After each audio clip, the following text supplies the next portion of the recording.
ওকে হয় ওর পরিবার করিয়েছে খারাপ, নালে করেছে সমাজ ওকে খারাপ, আর নালে করেছে ওর বিবেক ওকে খারাপ। নেশা মানুষ কেউ স্বভাবে করে, আর না কেউ ব্যথা পেয়ে যন্ত্রণা ভোলার জন্য করে। এ দুটো পথের জন্য মানুষ নেশা করে। একটা ছেলে মাফিয়া হয় কেন, ডন হয় কেন, গুন্ডা হয় কেন? তার কারণ তার পরিবার। আজকে বিল্লমঙ্গল কেন মাতাল হলো, কেন দুশ্চরিতা নারীর পায়ে ধরে কেঁদেছিল? তার কারণ তার পরিবার। তার পরিবার তো তাকে যন্ত্রণা থেকে মুক্তি দেয়নি। বিষয় বৈভবের লোভে তাকে নেশা করা শিখিয়েছিল। বিল্ল দায়ী হলো না তার পরিবার দায়ী হলো? কিন্তু বিল্ল নেশা করেছিল বলেই তো ভগবানকে পেয়ে গেল। আর তার ভাইয়েরা সকলের সম্পত্তি পেল, তারা মরে গেল, তাদের কথা ভাগবতে লেখা আছে। এজন্য আমাদের প্রত্যেককে নিয়ে চলার আরেক নাম হচ্ছে মনুষ্যত্ব। এই মনুষ্যত্বকে আমাদের জাগিয়ে রাখতে হবে। চলো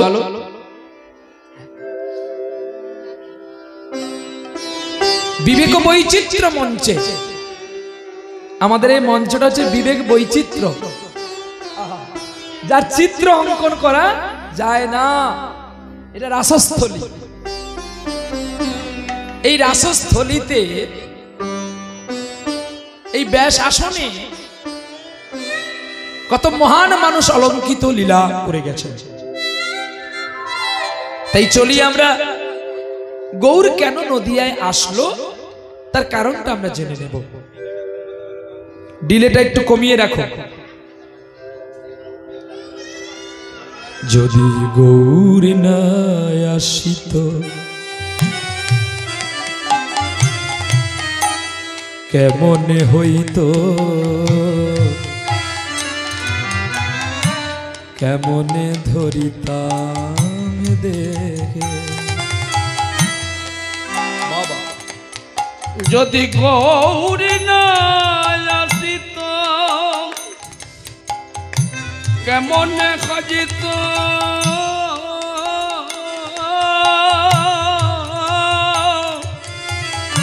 কেমনে ধরিতাম দেখে।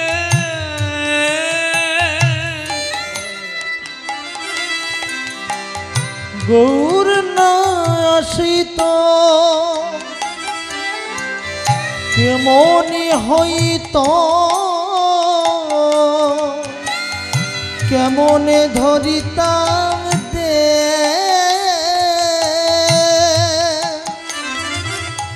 अरे श्री राधार महिमा प्रेम रस सीमा, अरे जगत जानत के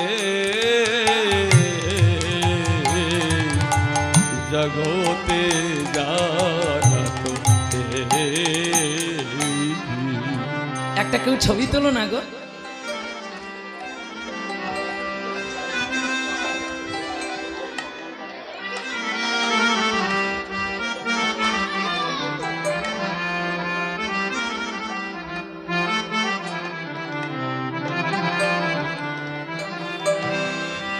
এই মালাটা আমি কেন পরি না জানো? আমার ছেলেকে পরাই। আমি অনেক কষ্টে একটা ছেলে পেয়েছি যার নাম নৃসিংহ ভগবান, যার দয়াতে আজ আমি দুটো খেতে পাই, যার দয়াতে আমি গান করতে পারি, আর যার ইশারা হলে আমি চলতে পারি। এই মালাটা যদি আমার ভগবান পরে কত সুন্দর লাগবে বলো তো তাকে দেখতে। সে জানে আমার বাপ এসেছে আমার জন্য কিছু না হলে একটা মালা নিয়ে এসছে। তো তাই আমি মালা শুধু এখানে নয়, কোনো আসরে আমি মালা পরি না। হয়তো আপনারা বলবেন যে আমরা কোনো মালায় অপরাধ করে ফেললাম ওই জন্য নেয়নি, কিন্তু ইউটিউবে দেখবেন আমি কোথাও পরি না, আমার খোকার জন্য রাখি। দেখবে যাও গাড়িতে কত মালা লোড হয়ে আছে, তাকে পরাই আর যেখানে দেখতে পাই বড় বড় ভালো মঠ মন্দির, এই মালাটা ওর গলায় পরিয়ে দিই। কেন জানো? তোমাদের কষ্টের মালাটা যদি গোবিন্দের গলায় থাকে, আরে তবে তো আপনাদের জীবনও ধন্য আর ফুলের জীবনটাও ধন্য। নিতাই গৌর হরিবল হরিবল হরিবল। কিন্তু আমি পরে নিলে কি আর আমার নিতাইকে পরাতে পারবো? কিন্তু নিতাই পরলে ওর মালাটা আমরা সবাই পরতে পারবো। তাই আমি এই মালাটা রেখে দিই আমার ভগবানের জন্য। আপনার মনে কিছু কেউ করবেন না, নিতাই চা।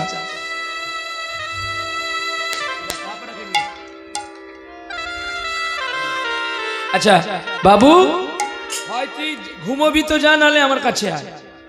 দাঁড়িয়ে থেকে লাভ নেই, তোকে গাড়ি চালাতে হবে। হয় তুই ঘুমা সোনা বাবা, আর নালে আসরে পালিয়ে আয়।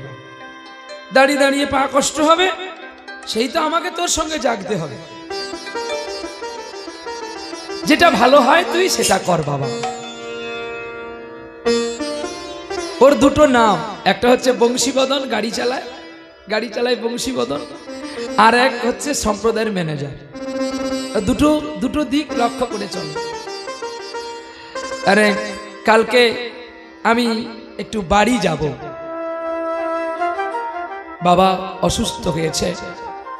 আজকে দুপুর বেলায় আমি একটু স্বপ্ন দেখেছি, বাবা আমার অসুস্থ হয়ে পড়েছে। আমার কাজ আমার বাবাকে দেখা। কালকে আমার প্রোগ্রাম ছিল মুকিমপুর, পুকুরিয়া হাট মুকুমপুরে। ছুটি তো কোনোদিন নাই। উনারা আমার সঙ্গে একটু কথার খেলাপ করে নিয়েছে। আমার সন্ধে 7টার সময় শো ছিল। উনারা আমাকে কালকে মেসেজ করেছে আমাকে রাত্রি 11টায় উঠতে হবে। আমার আগে সুমন ভট্টাচার্যকে দিয়েছেন। তো যারা আমার জন্য ছুটে যাবে তারা সময় নষ্ট করলো। তাহলে আমার জন্য যদি ভক্ত কষ্ট পায়, আমি কেন যাব টাকার জন্য? আমি ওনাকে বলে দিচ্ছি আই এম সরি, আমি যেতে পারছি না। তাই কালকে বাড়ি গিয়ে বাবাকে ডাক্তারবাবুর কাছে নিয়ে যাব। আজকে আমি বাবার জন্য এত বড় হলাম, মায়ের স্নেহতে আমি এত বড় হলাম। আজকে কীর্তনিয়া হয়েছি বলে যদি আমি আমার বাবা মার সেবা না করি, ঈশ্বর কি আমাকে ভালোবাসবে? অতএব আমার কাজ হচ্ছে আগে আমার পিতামাতা, তারপরে আমার ভগবান। আপনারাও প্রতিটি বাড়িতে বাড়িতে সুসন্তান হয়ে বাবা মার সেবা করবেন। বাবা মাকে কৃপা পেলে, বাবা মার দয়া পেলে আপনি ভগবান বাড়িতে পাবেন। আপনাকে বৃন্দাবনে যেতে হবে না, নবদ্বীপে যেতে হবে না, কাশী গয়া প্রয়াগ কোথাও যেতে হবে না, বাড়িতে বসেই ভগবানকে পাবেন। হরিবল হরিবল হরিবল। ধর্মতলা হচ্ছে সংসার, আর মানিক হচ্ছে বাবা মা। ওই জন্য গুরুদেবের কাছে গিয়ে বলতে হয়, ধর্মতলার পথটা গুরু দাও আমায় বলে। সারা জীবন চললাম আমি উল্টো ডাঙার পথ ধরে। কি আমরা উল্টো ডাঙায় চলছি না? হিসেব করে দেখে নাও। মানুষ যখন সংসার করে না তখন কিন্তু ধর্মতলাতে থাকে,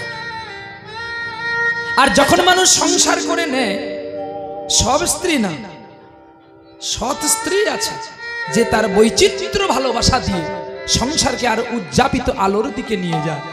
আবার এক একজন স্ত্রী আছে, এক একজন নারী আছে, এক একজন জননী আছে, সে বলে আমি তোমার বাবা মাকে খেতে দিতে পারবো না। তাহলে বৈচিত্র্য বিচিত্র। তাহলে শেষ দিকে কি আপনি বাদ দিবেন? তাহলে তো আপনাকে জেলে থাকতে হবে না।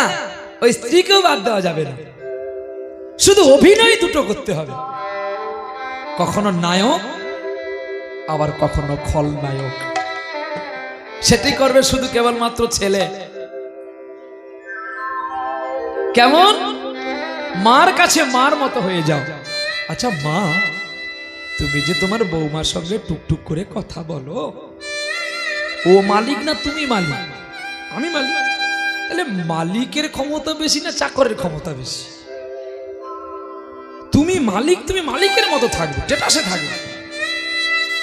মাকে বোঝাচ্ছি, কে? আমি। তুমি ওর কথা শোনো কেন? ওর কথা শুনতে হবে না।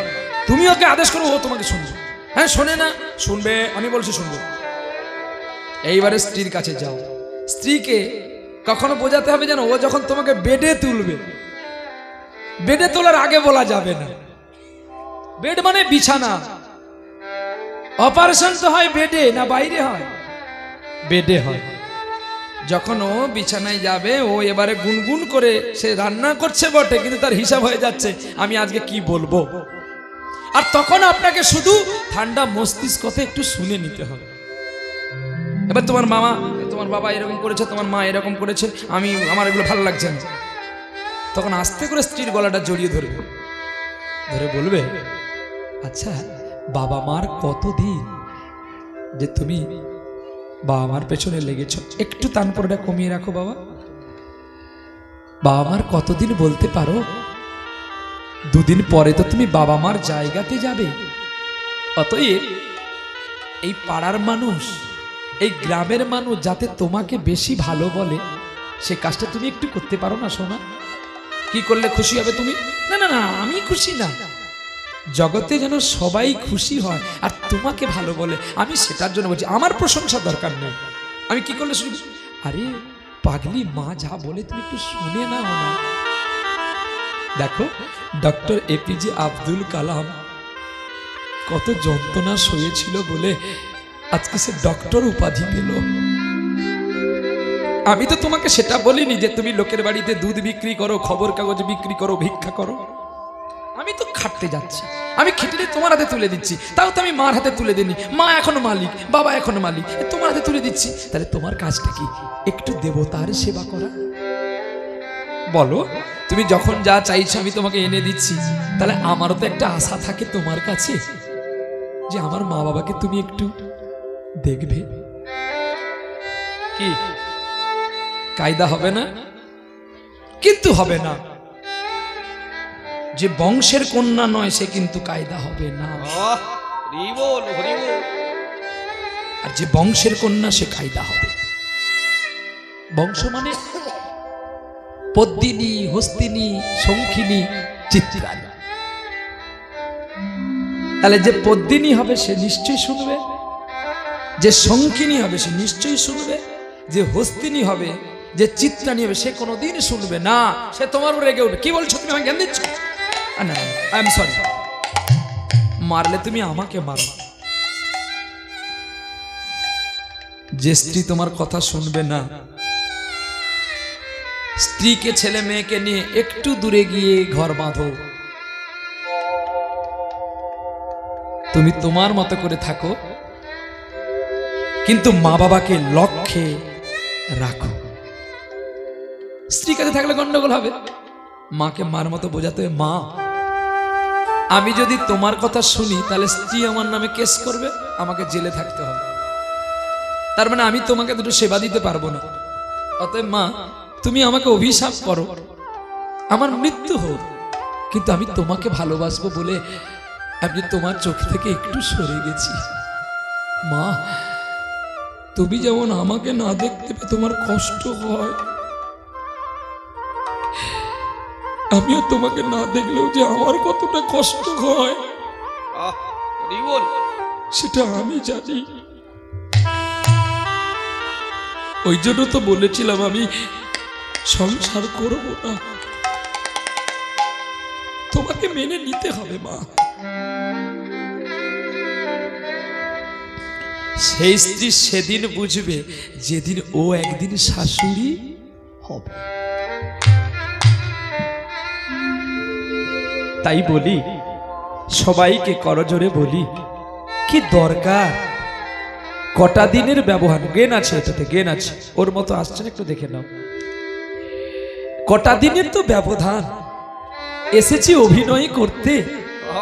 যে অভিনয়টা ভালো হলে মানুষ খুশি হবে সেই অভিনয়টা করে নাও না, নাই একটু নিজের কষ্ট হবে। আমার কষ্টে যদি জগতে মানুষ আনন্দ পায় তাহলে ওই অভিনয়টা করতে আমার ক্ষতিটা কোথায়? এটি নিতাই চাঁদের কথা, গৌরচাঁদের কথা। কমে গেছে, কমে গেছে, মনিটর বাড়াও বাবা। তাই বৈচিত্র্য পৃথিবীতে আপনারা সকলে মিলে মা বাবার সেবা করবেন, মা বাবাকে ভালোবাসবেন। একদিন আপনারা এত সম্মান পাবেন যেটা ভাবনার অতীত কল্প। চলো, যদি গৌর নাই আসিত কেমনে হইতো কেমনে ধরিতাম দে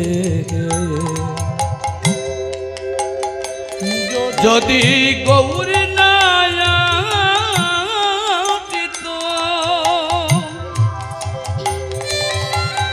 কেমনে খজিত কেমনে ধরিতাম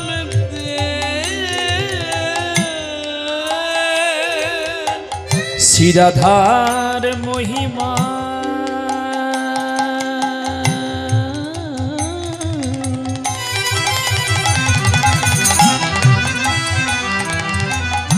শিরাধার মহিমা প্রেম রসসীমা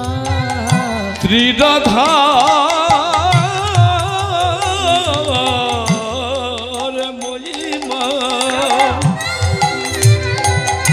প্রেম রসসীমা সখী জগতে জানা তো কে আরে জগতে জানা তো কে বলো বলো কে জানা তো কে জানা তো বলো কে জানা তো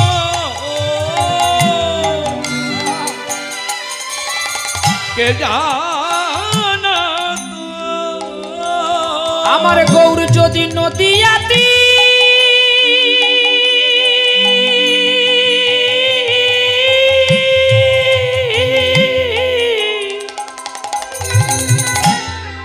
গৌর যদি নদিয়াতে নাই আসিত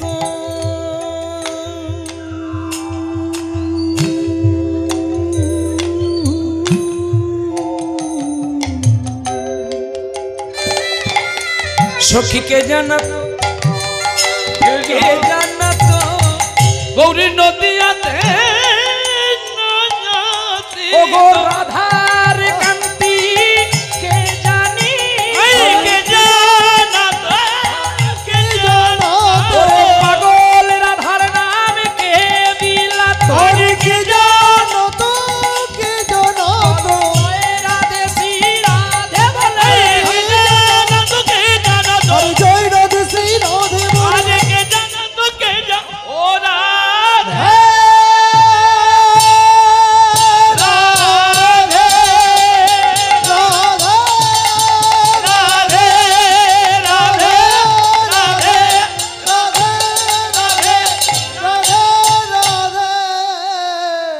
বলো কে জানাতো কে জানাতো ও তাহলে রাধারানীর গুণের কথা জানালো সেই ব্যক্তিটি যার নাম হচ্ছে চৈতন্য মহাপ্রভু। তিনি কে ছিলেন? ব্রজের কৃষ্ণ। রাধাকান্তির ভাব বহির প্রকাশ করার জন্য নদিয়ায় অবতীর্ণ হলেন। মধুর বৃন্দা এর পরের লাইন পদ মধুর বৃন্দা বিপিন মাধুরী মধুর বৃন্দা বিপিন মাধুরী মধুর মধুর মধুর মধুর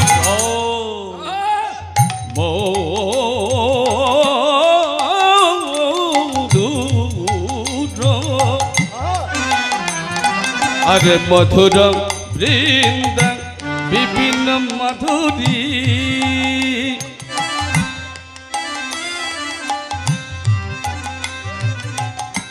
মধুর বৃন্দা বিপিন মাধুরী প্রবেশ চাতুরী ওরে বড় যুবতী ভাবের ভগতি ভাইরে শকতি হইত আরে ব্রজে রাজমতি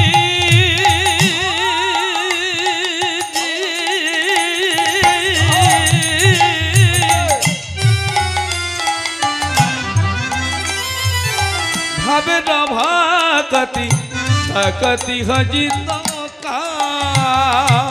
রাধার মতো কে আর হবে আরে রাধার মতো কে আর হবে কেউ হবে হবে এখনকার মায়েরা হয়তো হতে পারে বিউটি পার্লারে গেলে বাবা ফেস পাউডার মাখা হবে কিন্তু রাধার মতো কে বা ওরে নয়নে কাজল সে নিতে পারবে আরে রাধার মতো কে বা হবে জয় রাধেশী রাধে বলে রাধার মতো কে বা হবে জয় রাধে শ্রী রাধে বলে রাধার মতো কে বা আরে রাধা